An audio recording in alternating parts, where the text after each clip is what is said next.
retrouve en plateau cette fois-ci pour débriefer cette session plénière de la deuxième journée de Microsoft Experience au pluriel, bien évidemment. Une session qui est en train de se terminer en grand amphithéâtre. Nous, on est vraiment dans le studio avec Damien Dewanny à mes côtés, bien évidemment, pour scruter vos réactions sur Twitter avec le hashtag Expérience18 et avec Enric Lopez. Même rendez-vous, quasiment même heure, en tout cas même endroit par rapport à hier. Hier, Enric, avec toi, on a en effet essayé de comprendre quels étaient les points saillants de cette première journée. Une journée qui était dédiée au business et à la façon dont l'intelligence artificielle permettait d'accompagner, d'augmenter même les révolutions métiers, les révolutions industrielles. Cette fois-ci, on va revenir sur cette plénière du jour dédiée vraiment aux usages pour les développeurs, pour les data scientists et pour les ingénieurs IT notamment, plusieurs points, notamment celui du cloud. Oui, la première partie effectivement, de cette plénière, c'était sur le cloud. On a vu le cloud sous toutes ses coutures, parce qu'effectivement, on a un cloud que l'on offre aux développeurs ou à l'infra pour offrir toutes les possibilités d'agilité, de DevOps, ou un cloud hybride. Donc un gros focus, si je peux dire, sur la partie hybride avec Azure Stack. Un gros focus sur des services, notamment de containerisation. On a vu une magnifique démo sur la partie Kubernetes.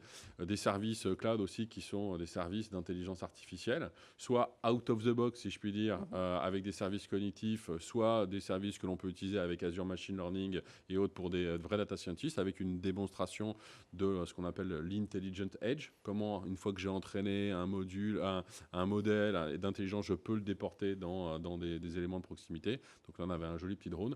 Donc vraiment, la palette, si je peux dire, la plus large possible des outils que l'on met à disposition des devs, des data scientists, des ops, de l'infra. Donc assez riche sur cette première partie. Grande richesse, et c'est justement ce qu'on se disait hier d'ailleurs en plateau, le fait de se dire qu'il y a des solutions qui peuvent être en effet prêtes à porter, c'est les solutions qui sont proposées dans les toolbox directement de Microsoft, et puis d'autres qui au contraire s'adaptent à chacun, à chaque problématique, à chaque question justement qui sont opérées par les data scientists et par les développeurs. Et ça, c'est une façon finalement, une vision qui est beaucoup plus tailor-made, une approche qui est vraiment du sur-mesure en fonction du sujet qui doit être traité. Bah, c'est un petit peu venez comme vous êtes, si je peux dire ça. C'est marrant, je ne te vois pas du tout en Ronald McDonald. Mais je mettrai mon nez rouge la prochaine fois et je mettrai une perruque. Non, mais c'est vraiment ça. C'est-à-dire que si effectivement je veux un service qui est déjà managé pour faire de la containerisation ou je veux un service qui fait de la reconnaissance visuelle, je l'ai et il est disponible sur la plateforme Azure. Maintenant, je suis un expert en algorithmie, par exemple. J'ai mes modèles algorithmiques. Je travaille sur du PyTorch, sur du TensorFlow, donc des frameworks open source ou sur du ONNX et je développe moi-même mes modèles, mais derrière j'ai besoin de la puissance de calcul, j'ai besoin d'un bac à sable si je puis dire pour faire du data wrangling ou pour derrière des GPU pour de l'infra et de la puissance de calcul, Azure est là pour toi également.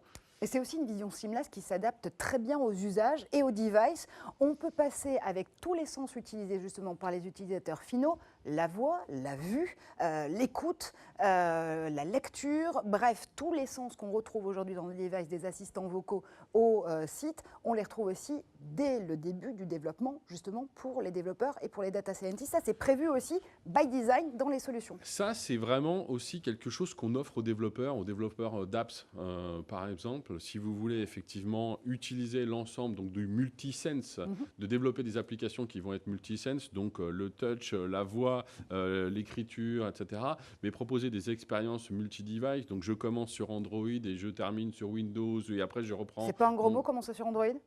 Non, mais on peut commencer sur Windows ou terminer sur Android. On a le droit de citer iOS aussi. On a le droit de citer iOS aussi. On fait ce qu'on veut. On est multiplateforme. On est ouvert. D'ailleurs, c'était le sujet de la fin de la plénière. On est vraiment ouvert. Et d'ailleurs, c'est un petit peu ce qu'on essaye de faire, c'est de rendre la vie plus simple et à nos développeurs et leur proposer leur permettre de proposer des usages aux utilisateurs les plus ouverts possibles. Et donc nativement avoir la possibilité de passer d'un écran à un autre, de concevoir des applications qui sont capables d'être tout terrain et d'avoir des grammaires qui soient adaptées au tactile ou au clavier ou à la souris. Et oui, effectivement. Et c'est nous qui proposons de permettre cette ouverture et entre guillemets, ce côté cross-plateforme. C'est ce qu'on essaye de faire.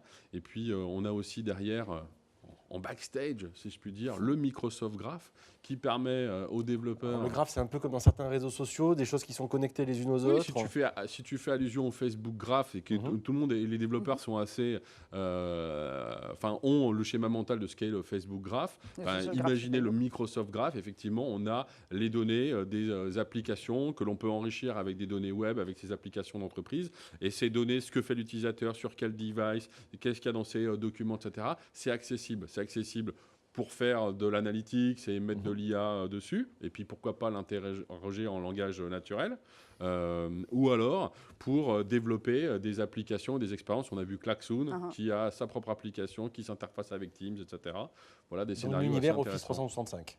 Exactement, Microsoft 365, enrichi avec aussi d'autres plateformes. Ça peut être aussi avec Dynamics et derrière des services Azure. Donc le meilleur des 3 clouds, si je puis dire, de Microsoft. Comme c'est bien dit. Ouverture d'esprit et changement de mindset, changement de culture aussi, ça se voit en effet dans un nouveau sujet que Satya Nadella a embrassé dès son arrivée à la tête de Microsoft, c'est vraiment la défense de l'open source. D'ailleurs, un invité de marque était sur scène tout à l'heure, Roberto Di Cosmo, un des grands défenseurs du libre s'il en est.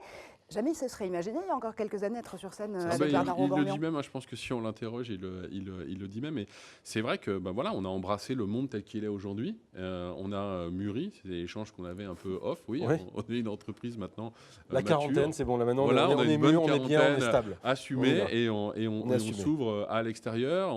Et cette acquisition de GitHub, c'est une autre manière de continuer à ouvrir. Et on va effectivement, comme l'a dit Julia, on va précieusement leur laisser le loisir de continuer à grandir et de garder leur propre identité, mais créer des passerelles. On a 16 000 personnes, développeurs chez nous, qui contribuent à l'open source, à GitHub. Nos codes sont la plupart du temps... ça a l'air évident quand on le dit, mais il faut que... C'est évident aujourd'hui, mais ça ne l'était pas encore. Mettre son code en open source, oui, ou alors prendre des bouts de code open source. Au passage, c'est une des premières choses que Satya a dit quand il est venu. Il a dit, il est hors de question que j'ai un développeur qui écrive une ligne de code si elle existe en open source. Voilà, donc savoir intégrer aussi dans les outils ces lignes open source, c'est bien sûr mentionné. Et puis contribuer à des grands projets open source. Software en héritage, en est un exemple. Ou software en héritage, pourquoi pas, l'amour en héritage, tout ça. Mais oui, allons-y. Ça ferait une belle chanson. Mais je te vois très bien justement chanter le nouvel hymne de Microsoft, Software en héritage. Oh, c'est formidable. Je crois que je vais rédiger tout de suite les paroles. On y trouve d'ailleurs le code d'Apollo 11 dedans, de Margaret Hamilton. D'ailleurs, vous savez ce qu'elle a cité dans son code, ce qu'on trouve dans son code, la phrase « Honni soit qui mal y pense ». C'est bon à savoir, et ça on le sait parce qu'on a pu le voir dans justement cette application. La minute culturelle avec Damien Douanier. Oui, vu sur Twitter, voilà. Donc, mais citez vos sources, c'est mais je cite mes sources, c'est Cécile Grana qui dit ça sur Twitter. Hommage aux femmes et honneur justement aux développeuses. Il faut le rappeler, la plupart des développeurs ne sont pas des développeuses, mais on espère bien que la tendance va s'inverser. Jamais sans gel, #WomenInTech. Vous êtes aussi les bienvenus à Microsoft Experience, il y a pas mal de sessions. D'ailleurs, j'ai vu quelques développeuses dans notre Open Hack et je trouve qu'il n'y en a pas assez. Donc la prochaine fois, je ferai attention à ce qu'il y ait plus de développeuses dans notre Open Hack. On a une centaine de développeurs. Qui se relaient depuis lundi d'ailleurs, pour pouvoir exactement. Il y en a pas assez. Dans le cambouis des solutions d'intelligence artificielle. La prochaine fois, faites-moi signe, venez à notre Open Hack si vous êtes effectivement... Avis aux amatrices, si j'ose dire, en tout cas très professionnelles quand il s'agit en effet du code informatique et du fait d'être développeur et développeuse. Merci infiniment, Enric, d'avoir débriefé avec nous cette deuxième grande session de Microsoft Experience en deuxième journée. Évidemment, tu vas sillonner toutes les zones expérientielles, j'imagine, de Microsoft tout au long de cette journée. Entre autres, effectivement. Et on te retrouvera évidemment très bientôt.